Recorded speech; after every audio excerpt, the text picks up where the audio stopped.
NRL Round 5, New Zealand Warriors up against the South Sydney Rabbitohs over in Sydney this Saturday. Let's take a look how the two teams line up.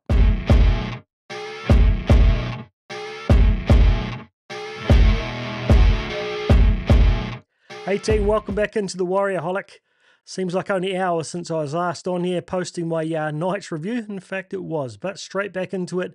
Teamless Tuesday. Let's take a look how the two teams stack up. Let's have a bit of a look at the history of the two clubs over the years. 38 games played over their history. 21 wins to the Rabbitohs, 17 to us. Not too far ahead of us, but it would be nice to get one up on them after losing the last few. Looking back in 2023 there, off the back of a bit of poor form there coming up against the Warriors, we're on a bit of a roll in Auckland, expecting a big win, but they stepped up and took it to us in that shitty weather that night, putting on a 28-6 clinic. Back in 2022, they gave us another hiding there at 48-10. So we haven't had a great history over them in recent times, but I'd like to think we've got a bloody good chance this year, given the two teams' form heading into this one. So just the 25% win ratio for the Rabbitohs with the one win in the weekend there against the Bulldogs. 2 wins, 2 losses for us at 50% there. So points 468 for them at 128 against. Conceding a lot of points this season. Defense, definitely not their strength. 76 for us and 68 against. Looking a lot better for the Warriors over the past 4 games, but you just know the bloody Rabbitohs like to get up when they play us. Tackle efficiency, they're 87.4%. We're basically 90% there. Not doing too bad. I'd like to see us get up a little bit higher, but for them, it's definitely not the strength this year. Watching them play the Bulldogs the other night, individually, they've got some outstanding defenders with guys like Murray there, but they just don't seem to be clicking as a team. They're one of those teams who've got some of the best players in the competition, but it just doesn't seem like they play as one, like a lot of those other teams who really play. You look at the Panthers, for example, every man just playing as a team member. You can see the camaraderie there. I'm not sure what's going on with the coaching, but hey, I don't know. So heading into this, you'd like to think on form, the Warriors, going down twice, but in very gritty losses that we probably could have won and should have won, at least one of those. Against the Rabbitohs, who are probably lucky to get away with the win against the Bulldogs in the end, and they're not exactly doing that well this year either. So on the current trends, you'd have to tip the Warriors to have a slight advantage there, but who knows? It's a different game when you get up against them over there in Sydney. At fullback, my man CNK coming in for his first game of the season up against Latrell Mitchell. Damn, this would be a really interesting matchup, I guess, because you've got a guy who's going to come in and have to play 80 minutes. He's got a massive workload, but will his body stand up to it? 80 minutes at fullback with the way he plays it. Coming off the back of soft tissue injuries is a bit of a concern for me. No cover for the backs on the bench there at this stage. Latrell Mitchell definitely hasn't been in his best form this season. Very up and down, a lot of emotion both on and off the field. All sorts of things going on with him. He just doesn't look as fit as you need to be for a fullback for me. I think they'd be much better off playing him in the centres, but it seems like, it's just one of those situations where for some reason people seem to think fullbacks make a bigger contribution. Shit, I don't know. But so having a quick look at the stats here, obviously I can't compare CNK this year because he hasn't played, but I've just chucked in a couple of his stats from 2023 to give you a bit of an idea there. Obviously Latrell a much bigger man, but I think CNK is going to have him on fitness. On average, CNK was running for 169 metres last year, but up around the 300 mark on a number of occasions, whereas you've only got Latrell Mitchell down around 130, which is more like a centre's numbers there. 7 tries last year for CNK. He wasn't exactly a try-scoring machine, but he definitely set up a couple there with 8 try assists. Really improving, I thought, his ball playing last year. So I'm looking forward to seeing how he connects with SJ and Rocco Berry there, hopefully to put Dallin over a couple on the weekend. 12 line breaks from him as well last year and 84% on defense. Latrell so far this year played all 4 games for them. 131 metres on average, 2 tries, 21 tackle breaks, which is pretty bloody solid for just the 4 games. 2 try assists, 2 line breaks, and 86% tackle efficiency.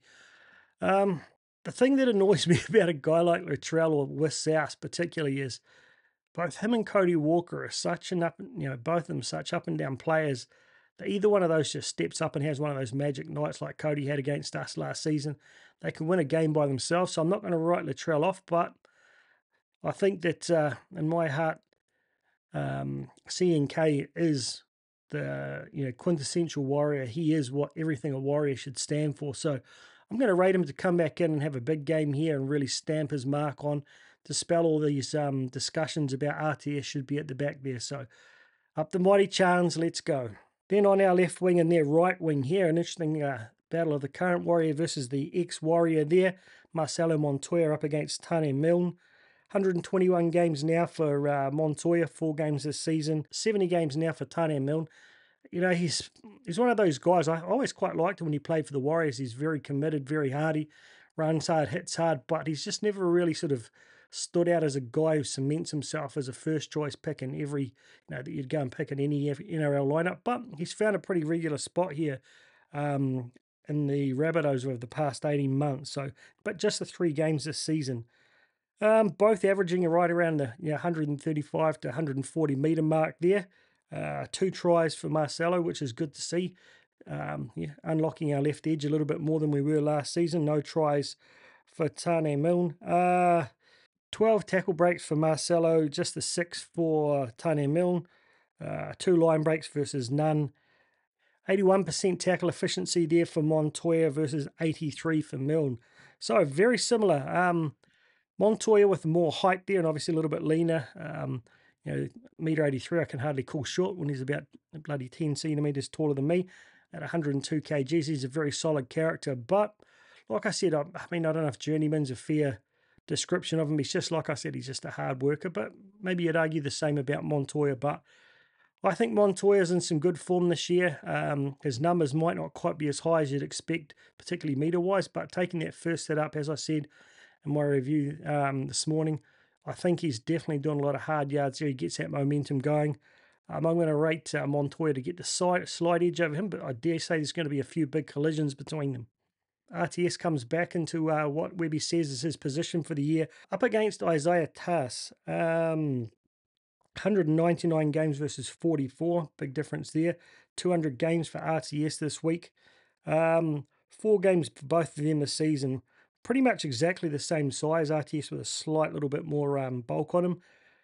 What do we get? RTS average 198 running metres. Granted, he has had that one game at fullback, but damn, he must be leading the metres by far for all of the centres in the comp at the moment versus just 170 there for Tass. 1 try versus none. 23 tackle breaks for RTS versus just the 6.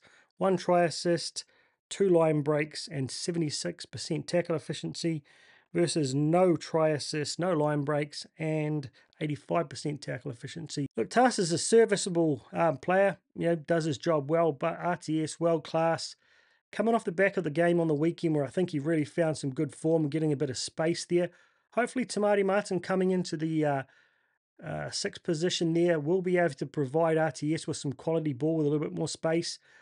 I'd expect him to have a little bit too much strength here for Tass. It's going to be a real challenge for him to handle not just the step but the power of RTS. So my man RTS gets a nod here, even from a biased Warriors perspective. Hard to, I think, dispute that one. Now on the centres, our right, their left, my man Rocco Berry going to have a very difficult night up here against Jake Whiten.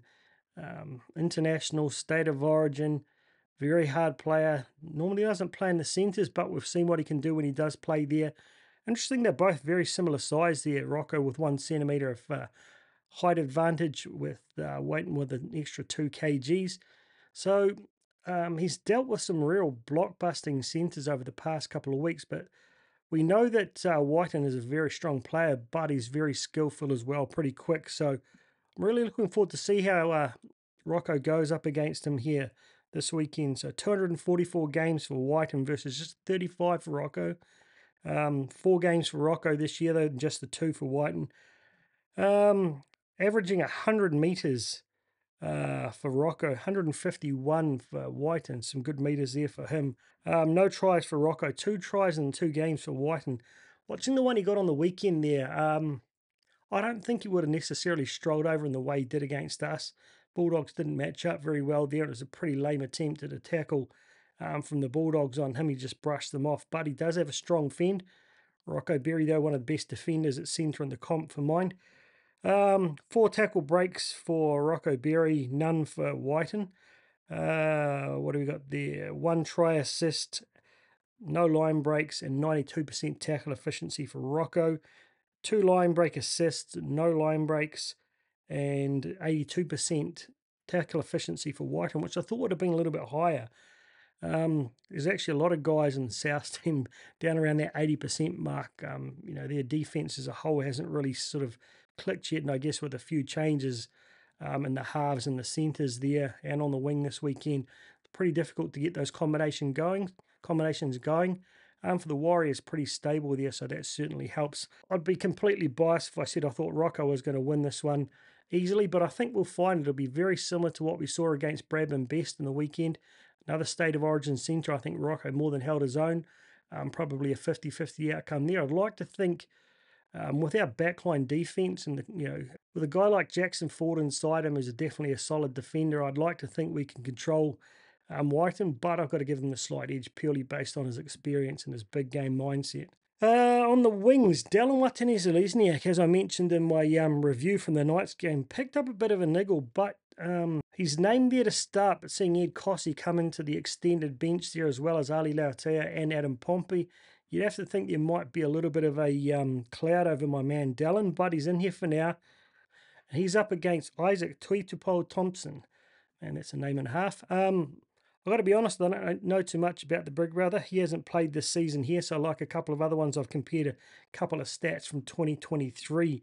Dallin with 195 games under his belt now for this season, and just 9 games total for Tuitupou-Thompson. 2 games last season, 163 average running meters, so he's obviously a powerful unit there at a meter 92, 102 kg, so he's going to be a handful for my man Dallin, but we know Dallin doesn't shirk a big collision there. Dallin, so far, 181 metres he's averaging, up around the 200 mark there last weekend. 2 tries, 17 tackle breaks already in just 4 games, 1 try assist, 4 line breaks, tackle efficiency of 87%, which is really improving compared to last season. So I think if he's fully fit, I'd like to think Dallin can get a little bit up and over this fella.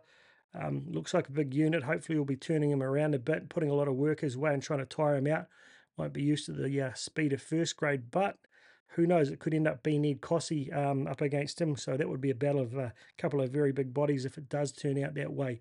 But as it stands, I'm giving it to my man Dallin in some seriously good form at the moment, and looking for him to get a couple of tries this week. Then a little bit of a, I wouldn't say surprise, I spoke to a few people this morning about the potential scenarios, and a few of us did think we'd see Tamati Martin come into the 6th position there, though we all thought CHT would still hold a position in the bench.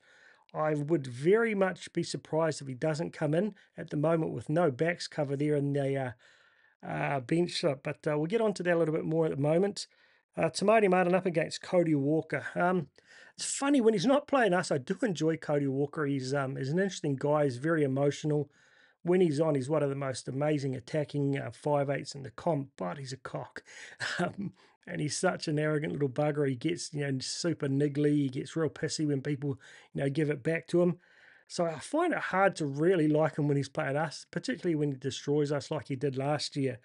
77 games for Tamati Martin. Feels like he's been around for longer than that, but with the injury there and the layoff, not surprising. 195 games for Walker, getting close to the 200 mark, which should be surprised given his age, but he is a late starter. I think he was about 26 or something before he actually debuted. So 4 games for him this year and no games for Tamati Martin. So I've put down last year's form for him with the 9 games last year. Felt like he played more, but he was out for such a long time with that leg. Only averaging 43 running meters when he was playing, almost never kicked. I think he only kicked about twice. But good to see him doing a lot of the kicking, playing 7 in Cup this year, and he has really developed his kicking game, so he is more than capable of putting boot to ball, I think, should the need come up. No tries last year, 2 try assists, but really importantly, 90% tackle efficiency. Cody Walker, similar though, only 46 running meters. You'd think he'd run a bit more. Seems to get a lot of tackle breaks and line breaks, but average kicking 167, so he does about maybe a quarter of their kicking. No tries so far, 2 line break assists, and 85% tackle efficiency. So really hard to know what's going to happen here. I did enjoy Tamati Martin at the start of last year. I thought he was very solid. The first couple of games I struggled to see what it was he was actually doing, but when you go back and watch the replays, he's that guy who's always scrambling. He's always falling on the ball, makes a lot of covering tackles. I feel like he's got very good distribution. We saw how many tries they got on left-hand edge there before he got injured versus after he got injured and Luke Metcalf came in. So I'm looking for him to really straighten up that left-hand attack there and give RTS more room and hopefully get more quality ball to Montoya. I think he has got an opportunity to use his height and strength and hopefully his speed to get around Tane Milne out there. So I'm curious. Who knows if this is actually what happens? God knows, Webby, Tamati Martin might drop out at the last minute and Chanel come in. Who knows? But as far as this lineup goes, look, Cody Walker hasn't been in great form this year. Like I said, it just seems like there's something a bit off with their culture over there, but I'm not going to count him out. The bastard comes back to bite me in the ass so often, so I'm going to give him the edge here. I just really hope we've got a good plan to frustrate him, put him off his game. And I think Tamati Martin's a good guy to have in front of him, a very calm veteran there. He's not the kind of guy who gets all frustrated and niggly, so who knows, but I've got to give a slight edge to Cody Walker on this one. Then at halfback, this has been a point of contention for the for South this year. With Dean Hawkins here getting the nod. I haven't seen a lot of him play, to be honest. From what I've watched, the highlights, and I watched a bit of the Bulldogs game. He's serviceable, but he's not on SJ's level. Obviously, with 256 games for SJ, a lot more experience than just the 8 in total there for Hawkins. SJ with the 4 games a season versus just the 2 there for Hawkins. SJ average running of 76 versus 46. 549 average kicking meters. I think last year is averaging over 600, but it's a bit of a reflection that we've been probably in good field position, not having to kick as much this year, and also the 5'8's take a little bit of the kicking off him. 419 there for Hawkins. No tries for either of them. 4 line break assists, 2 try assists, and 84% tackle efficiency for SJ. No tries, no line break assists, no try assists, and 84%. Similarly, for Hawkins there on defense, similarly sized guys there with SJ having a little bit more weight. Just the experience of him has just got to, we've got to look at this as an opportunity to exploit as an experience, put some big men up against him, tire him out there, put him under pressure, and we know SJ will be unflappable. I'm really looking forward to really step up and, I think he's played bloody good quality football within himself, but hasn't starred. Like I've said a couple of times, he hasn't been the standout player of the match for a lot of people who kind of watch the game at a superficial level. I'd really love him to just walk off that field on the weekend after a clinical win with everyone just full of praise for SJ, saying he's back with a vengeance in 2024. So he gets my nod in this matchup. At prop, Adam Whanua-Blake up against Tavita Tatola. Adam, like I said, he doesn't feel like he's quite been at his absolute best. Like I mentioned in my game post game that he may have a bit of a rib injury there, minutes down. But if we compare the numbers here, 163 games versus 138, so both very experienced, both playing 4 games so far this season, but still 168 meters at 58 post-contact meters for Adam versus 102 meters and 49 post contact for Tatola. 2 tries versus no tries, 11 tackle breaks versus 3, 5 offloads there against none, and both with 95% tackle efficiency. So I think Tatola's a more than capable prop. He doesn't play huge minutes. I think he played about 50 minutes last week. versus Adam. They're playing around 54, but he's usually up a lot more than that. Again, it's very hard for me to pick anyone against Adam. I just think, playing to his potential, there's only one or two props in the comp who actually match him. And I don't think Totola's one of them. Burgess, on the other hand, he's a big boy. He'll be coming at him all day. But out of these two, I think you're going to have to hope that if Adam can play to 90% of his capability or above, I think he gets it up and over to Tola here. Massive matchup here, which will have a huge bearing on the outcome of the game, is the Battle of the Hookers. Wade Egan straight back into it last weekend. Very creative, running out of dummy half there, setting up a try to Harris DeVita. Up against Damien Cook, both well over 100 games. Damien Cook getting close to 200, so I don't think the experience factor plays much in this one. 2 games for Wade Egan this year with the elbow injury versus 4 for Cook, but he was dropped onto the bench a couple of weeks ago, which is a little bit odd. Average of 48 running meters versus 59. No tries though, but 2 try assists for Egan, 1 line break assist. No offloads, but 100% tackle efficiency through 2 games is outstanding from him. No tries for Cook. 1 try assist, 1 line break assist, 3 offloads, and 95% tackle efficiency. Both tackling machines often up around the 50 tackle mark there. Neither of them are notable kickers, but Jack, I'm listening to you, my man. One of my followers there on YouTube calling out that he'd really like to see Egan pull out his kicking game. I have to say I totally agree. I heard Webby mention in an interview earlier this year that Wade Egan had been practicing his kicking a lot over the off-season. Yet to see him pull it out this season, but he's a renowned kicker from back in the days when he played in the halves at Penrith, and I think there's a lot to be said for that 40-20 kick from the dummy half there. Isaac Luke used to pull them out every now and then. We see Harry Grant pull them out quite often. I just don't know why we're not seeing it from Wade Egan when we know he's more than capable. Shit, I don't know. I mean, it sounds stupid, but I'll say it's easy. Like I remember back in the day when I was playing footy, I found it one of the easiest kicks in the game was a wiper's kick from my own bloody 20 across to the opposition into their 20. It's not that hard, particularly if you can get a left to right breeze and you're kicking left to right. If their backs are up, their fullbacks in the line or something, get it done, Wade. It's not that tough. But hey, easier said than done. I'm not playing at NRL level. As far as the games go, we know that Cook loves to run. We know he's got the wheels off the back of a fast Cameron Murray play.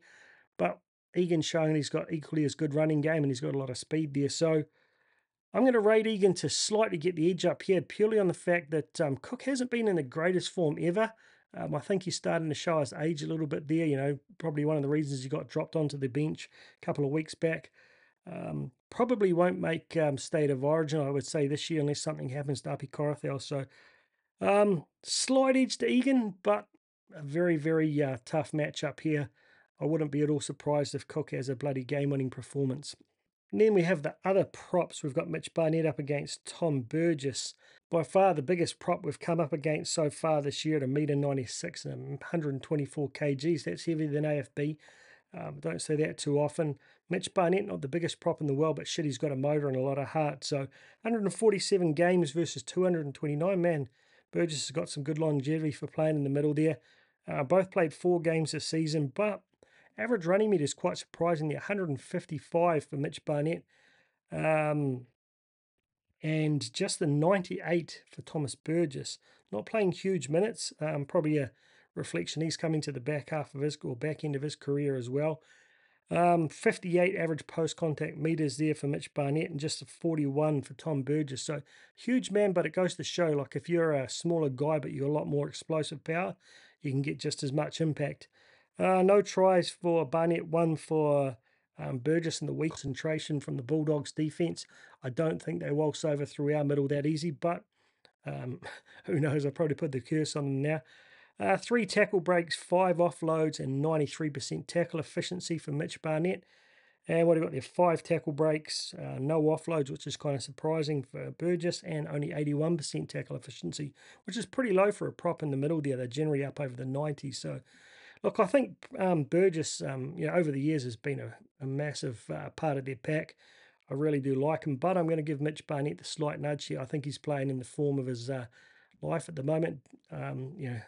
he played outstanding last year, but I still reckon he's playing better this season, carrying our pack a little bit at the moment, with AFB being slightly below his absolute best. So looking for him to continue that form. That said, with Marata coming onto an edge, we may see Mitch Barnett spend some time on an edge this week, like we saw a couple of weeks ago, and he was very serviceable there. So looking forward to seeing him getting a bit of a, I wouldn't say a break, but getting out on the edge there and, putting a few big hits on their halves and maybe getting a couple of line breaks here, if not a try off an SJ ball. On the left edge for us and on the right edge for them, we've got Jackson Ford up against Kalomatangi. I'm a big fan of this guy here. I've thought for a long time that we needed a guy like him on our edge, but Jackson Ford, he's definitely beefed up over the off season. He's starting to run with a lot more aggression. I've always liked the guy, but he's really impressed me over these past few weeks. So 61 games versus 86, so both in similar periods of their careers. Both played the full game so far. 123 average running meters versus 133, so that's some pretty solid running meters from Kalomatangi there. As far as edge back rowers go, he'll be a different handful there. 2 tries to my man Jackson there. No tries for Kalomatangi. 3 line breaks, 1 line break assist for Jackson. No line breaks and 1 line break assist for Kalomatangi.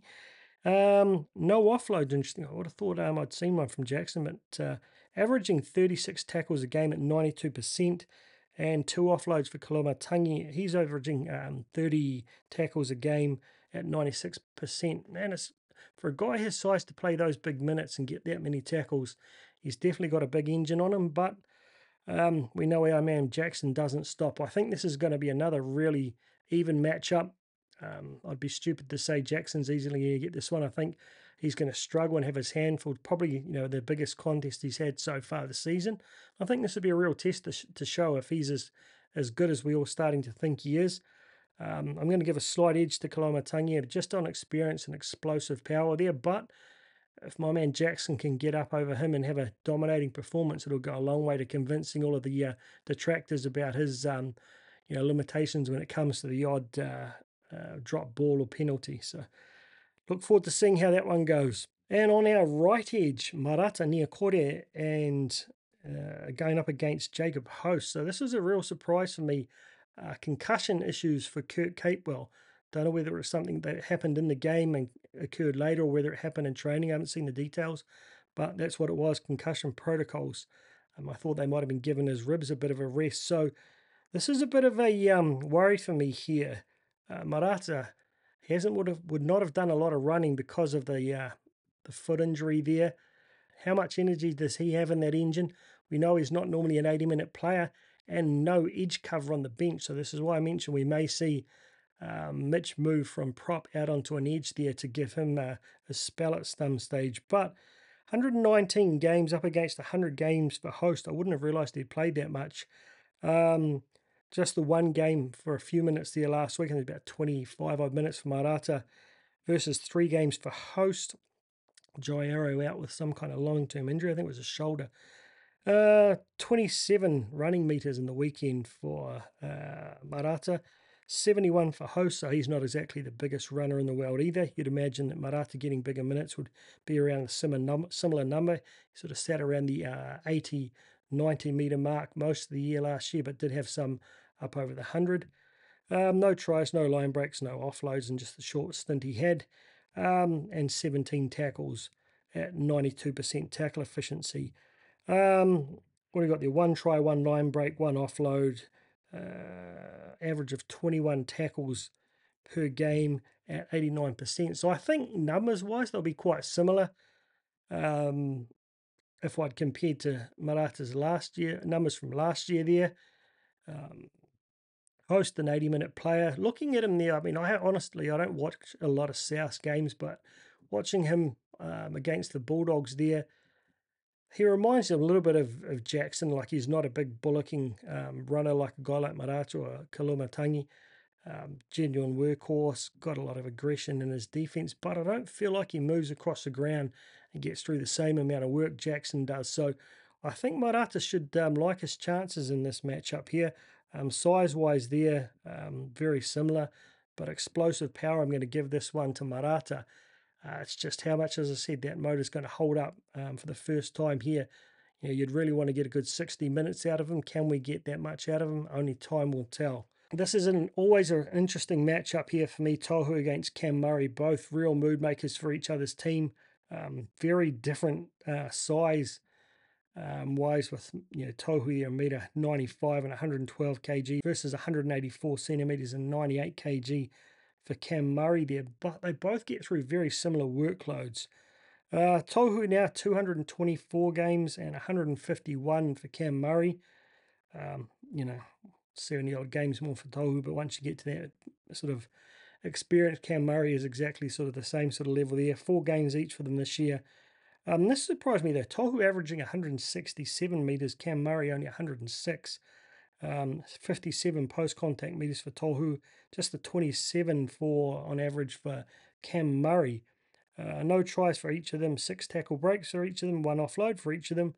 Tohu averaging 40 tackles a game at 95%. Murray averaging 46, wow. I think I've seen him up to around the 60 at times at 95% tackle efficiency. So they're both tackling machines. They're both ball players. We know that they really rely on Cam Murray to be an energy, sort of ball of energy there, getting momentum going, quick line speed, big hits for his size, quick play of the ball. Whereas Tohu with us, it's just like that wily fox who just never stops going. Not exactly the most explosive player, but very influential from us. So, and if you ask most Australians, they're probably going to pick Cam Murray every day. But I think with Tohu's consistency, I think they both have as big an impact on each other's team. Would I get rid of Tohu to get Cam Murray? No, I wouldn't, and I doubt very much they'd do the same. So, again, I think this is a matchup that will set up one of the tones for the game. It's really going to be a challenge here to kind of control that play of the ball speed from Cam Murray. You can run all the traffic you like at him, but he just never stops going. But, gets the odd twinge in the shoulder, so hopefully AFB can drop a hip into that shoulder and slow him up at some stage there. But looking forward to seeing who sort of gets the best out of this matchup. Again, probably have a bit of an influence on the outcome of the game. Then we get to the benches. This is really odd for me, to be honest. Lusick, Ali, Afoa, Tivanga against Chikam, Duncan, Kepi, and Mala. What do they got there? They've got an edge back rower. They've got a 13 and a couple of props. And we've got a hooker, 2 props, and a prop come 13. So we have no edge back row cover, like I said, which is a real worry for me, and we have no backs cover there. So what does that tell me? I think there's every chance that this is not how our bench lines up on the weekend. For me, I'd feel much more comfortable if Chanel comes in for Freddie Lusick. That way you've got him covering hooker and anywhere in the back line. No Dylan Walker in there. Pretty scary for me. I know Marata could cover centre at a bit of a push, but then who the hell covers on the edge there? So only forward cover we've got on the extended bench there from memory is Jacob Laban. So does Webby pull one out of his ass and give Laban his debut off the bench here? Oh, I'd be very surprised if he did. I don't know, but no 2L picky in there again. So Shinhel Harris DeVita is the only really obvious option for me for someone to come in there as a utility cover. Very unusual. I do like Tom Ali coming back in there. He had a big game there in Cup on the weekend there. Really need to see both Jazz and Bunty step up their output this week. Need Jazz back up over 100 metres, and I'd love to see Bunty get up close to that as well. But I think this is maybe an indication we might see some bigger minutes from AFB this week. Getting to their bench there, you look, it's solid. It kind of reminds me of the Raiders bench in some ways. It's solid without putting too much fear into you. I'm surprised that Havili's not in there. I'm not sure if he's injured or not, but I've always liked him coming on as a 14. He's a really impactful ball runner and can cover hooker there, so I don't know who their hooker cover is. Should they get an injury there to Cook, we know he's generally an 80-minute player, but Kepi's a solid player. Hasn't been playing much over the past couple of weeks. I thought he played pretty well for Manly against us in a couple of games last year. Morley and Cheekham both serviceable, and Duncan not a bad player there up the middle. Quite a similar sort of build and playing style to Cam Murray. So I'm confused. I'm not even going to try and guess which bench is going to dominate here, because I just don't think that'll be the bench that runs out for us. I'm really not sure why Webby likes to play these mind games. It reminds me of the ABs a little bit, always wanting to name their team at the absolute last minute. Who knows if it actually benefits us in any way, because I know full well everyone who's playing will probably know exactly what's happening now, unless there's sort of an injury to Dallin there that, we're sort of waiting until the last minute. So, oh well, in summary, what happens here, team? Shit, I think we should win. And I think it'll probably be a very similar game to the Knights. It'll be scrappy at times. They will, they're not going to go away. They'll keep coming at us. But as long as we can't let Cody and Latrell really get into their grind and have one of those magic games, I think if it comes down to just them playing the way they've been playing so far this season, and we play the way we've been playing, I think we do get it done, just purely through, we've played bloody consistently. We've got to get those errors down by 2 or 3. And we've got to take a couple more of those opportunities when they come our way. I'd like to say South wouldn't normally give you that many, but they've been pretty average and had a lot of errors themselves. So exploit those errors, cut them down. Really got to get that defense really solidified there. I think Tamati Martin will coordinate us well on the left-hand side. Looking for RTS to light it up on that left-hand side as well, but the most exciting one for me is to see my man Chance back at the back there. Heart of the Warriors. I think he'll have a massive game and dispel any more dispute about whether RTS should be shifting back there. Let me know what you think in the comments. A little bit longer one today as I go through all these stats, but curious to hear your thoughts. Who do you reckon is actually going to line up? Do you expect any changes there? Any inside knowledge on injuries and so forth? Look forward to hearing from you. Up the Mighty Warriors. Let's go. I'm going to say 12 and under to us. Look forward to seeing the Warriors Nation bashing that drum over there in the weekend. Let's go.